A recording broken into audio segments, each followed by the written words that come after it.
Okay, so back up at the back up at the workshop today, and having got the engine out yesterday, what I've done is I've hoovered it all around here, tied it up there at a little bit up at the back, and I'm going to move the engine back over there so I've got space to work on the car.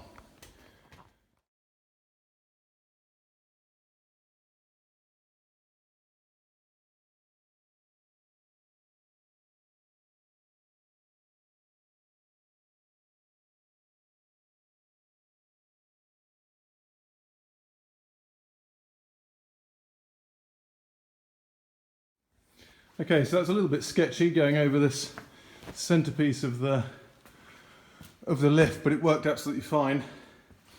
I'm just looking at that now. That is sagging quite a lot in the middle. I think I'll just put the jack underneath there. Okay, that's better. Yeah, just as I was filming there, I just saw how much that pallet was sagging, and actually it needs another jack stand or some blocks of wood underneath in the middle there, so I'll do that in a sec. But that gets it out of the way, gets it at a good height to work on as well. It's just above waist height, and obviously if I clear away this stuff here, then I've got good access all the way around the engine, and now I've got lots of space to work underneath the car.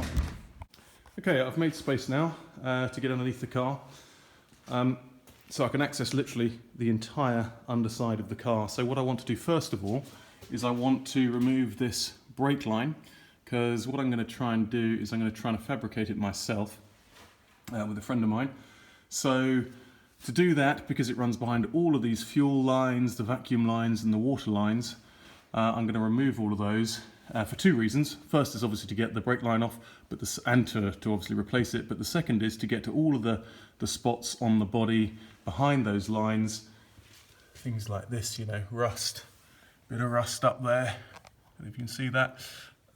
So I want to expose all of that, clean that up, and repaint the entire underside, and then stone chip it as well in the original M3 3M stone chip.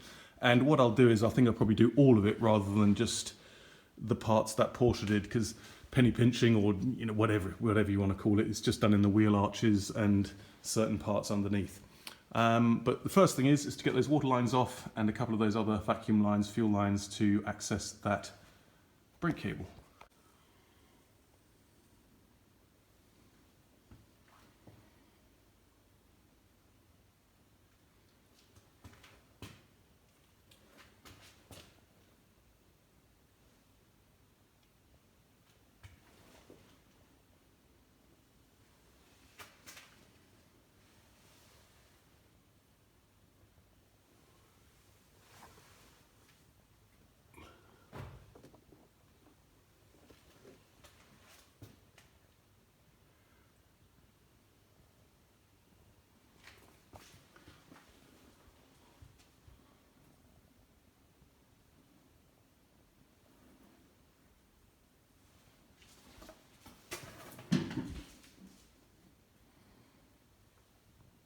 Okay, so what I thought to do was, having just tried to take those pipes off so I can get that off here, is what I'm going to do is I'm going to take all the clips off, all the connections right to the front, and take that entire assembly off. So it just gets it all off in one. What I've just done now is to get better access to these joints up here. It goes to flexi hose just up here, these water pipes, is to take these front cross struts or strut braces off. This one was quite tough on there, but I used the impact hammer to get it out, and it came off okay. So these are, as you can see, pretty corroded, and I'm going to need to rub those down and tidy those up, which is no big deal. And I'm also going to take off the fuel tank straps and clean up those as well. As you can see, that one's quite rusty at the bottom. Okay, so you can see with these water pipes out the way, this is actually the ground cable here for the car, and you can see, that's not too bad at the moment because I've cleaned it a little bit away, but you can see how corroded that is in there. And it's all of these things that make the running of the car, the charging of the car better if obviously these things are maintained. And really it's the only when you sort of take the engine out and gearbox out, you get access to these things and you can really see what needs doing. So that's really cool. So I've got those 3 water pipes out, and you can see now this is the brake line, which I need to take out, and that is completely exposed now.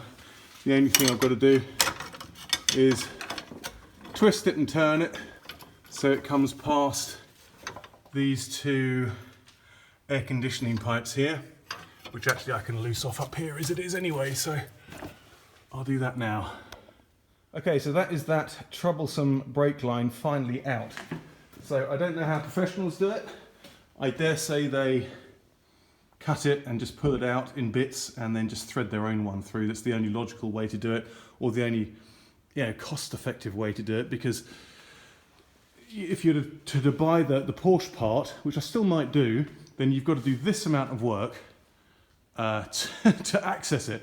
It's the only way I can see. Now obviously a professional garage will be able to take that engine out far quicker, but if you had that done at Porsche or a Porsche specialist, still taking the engine out is massive money really. And yeah, so this is just basically how I've done it, and I wanted to get the original line in there as well. I say original, I mean I'm still going to try and make it myself, but I wanted to do it in one piece. And if I can't make it myself, if it doesn't go well, then I'll just have to bite the bullet and buy it. But I haven't seen it at Design 911 registered in their parts, so I don't actually know if they still make that part, but we shall see. Okay, so I've taken a few of the lines off here, but I just wanted to, these last ones, that's the power steering, in there like that. They sort of go into that assembly and around here, like that. Let's go around there, down there, under here, and along like that. Otherwise, this is the fuel line. I've taken one off already, which runs just behind it. It goes into here, up behind there. Let's get that up there, and then up in there and back there.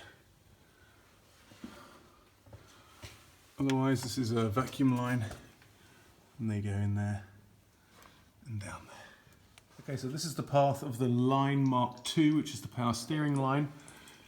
Goes up there, there, up behind there, still the furthest right, and in there, over there, and along, back up there,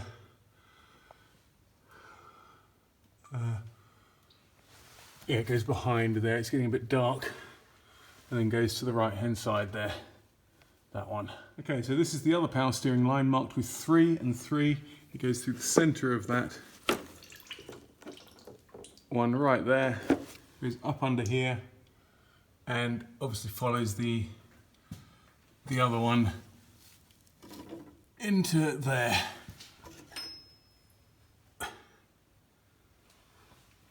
And then branches right into this one here, and then up to here. Okay, so it's time to take out this subframe here. So I've just loosened off all of the bolts up there, and I'm going to take it off now.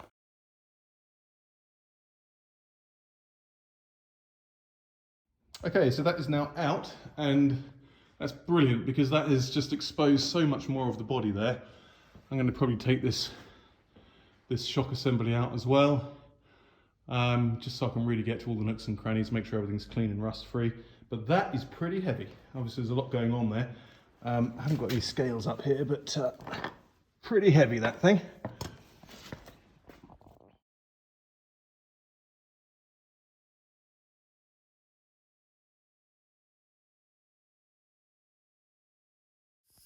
Okay, I spent most of my time, the last 2 or 3 hours, actually starting the cleanup of this, the underside of this car.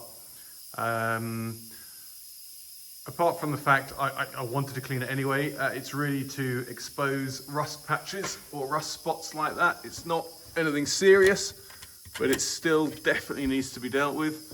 Up here, and obviously when it's covered in oil and stuff, dirt and grime, you can't really see that. So the plan is to clean all of it and to see what needs doing.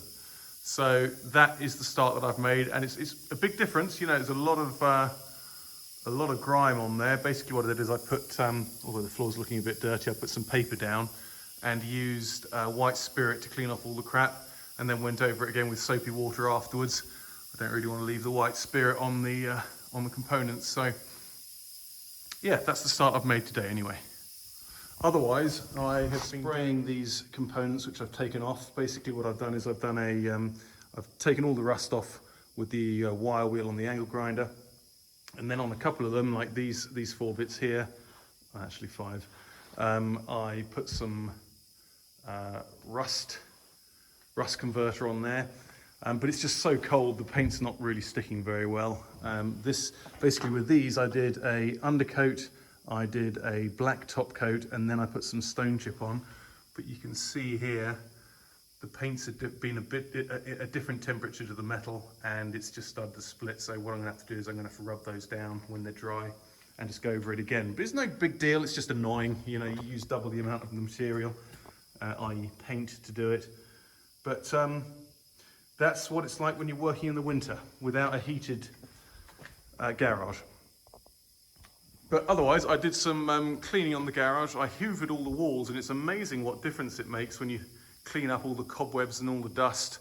I hoovered the front of this garage door, and it just makes it a little bit nicer to be in here. And yeah, just a bit more, just a bit cleaner. I also put this shelf in the other day, and I added a shelf under here just for more storage. Because the more bits I start to take off the car, the more they mount up. You can see all the parts over here. There's just tons of them. All of the pipe work, all of the cables, all of the plastic parts. I've got the bumper under there. And eventually I'm going to take off this front bumper as well. So ideally what I'd have is some huge shelving here with a step ladder so I could store it. But, you know, can't have everything at once. But that will be one of the next jobs, is to take the front valance off. And also allows me to either replace the aircon radiators, aircon coolers, and also tidy up things like this. So take these brackets off, rub them down, and paint those as well. So it's a mammoth job. It's a mini restoration really, or maybe not even a mini restoration. It's quite a big restoration of this car, but it needs doing. So onwards and upwards. Started the day by removing all of the underbody washers and clips and bungs and so on, and I've actually just taken out the motor mounts, and I'm not going to do too much work here. I'm not going to paint in here either as well, but what I am going to do is clean it up. And I think the line I'm going to use to paint up to, I guess, is this here, because this is stuck down and I don't really want to remove that. I don't need to either. Just before I start cleaning up those rust patches, I just thought I'd show you a look around here. So it's all just surface rust. There's nothing serious, but of course, if you leave it, it will get serious. And it's pretty much, not everywhere, but in a lot of places.